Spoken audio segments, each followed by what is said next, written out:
الحمد للہ وحدہ والصلاة والسلام علی من لا نبی بعد اما بعد۔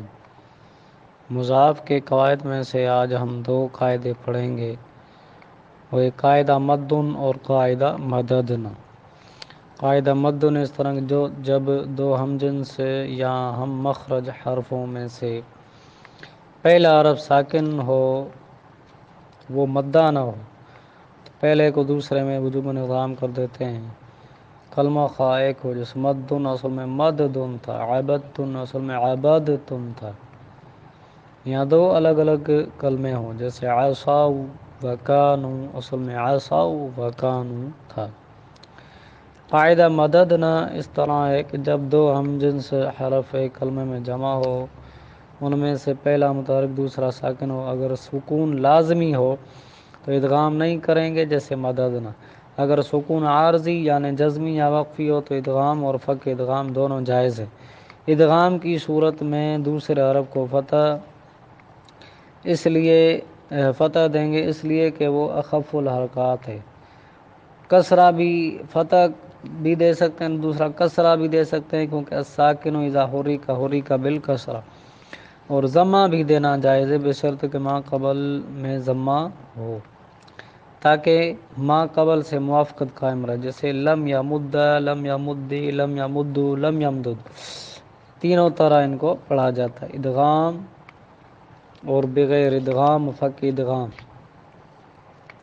اس کے لیے کچھ شرائط ہیں۔ شرائط ادغام کے لیے درج ذیل شرائط ہونا ضروری ہے۔ نمبر ایک، دو حرفوں میں سے پہلا ساکن ہو اور دوسرا متحرک ہو، جیسے مددن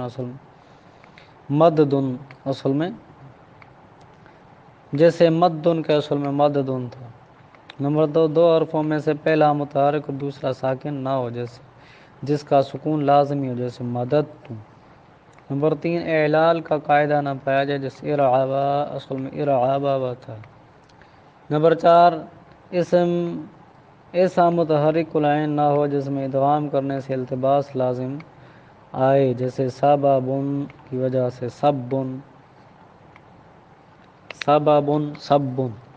فائدہ، اگر فعل متحرک العین ہو تو ادغام ہو جاتا ہے، جیسے مد اصل میں مدد تھا۔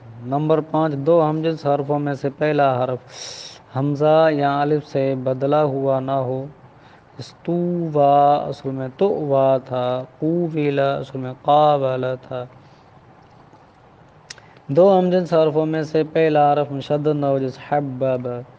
نمبر سات، دو ہمجنس حرفوں میں سے پہلا متحرک دوسرا حرف الحاق کے لیے نہ ہو جیسے جلبب اصل میں جلبہ تھا۔ نمبر آٹھ، وہ اسم فعلن جیسے طلل، فعل جیسے لیمام، فعول جیسے سرور، فعال جیسے درم، درن کی جمع جو ہے اس کے وزن پر نہ ہو۔ یہ شرائط ہیں۔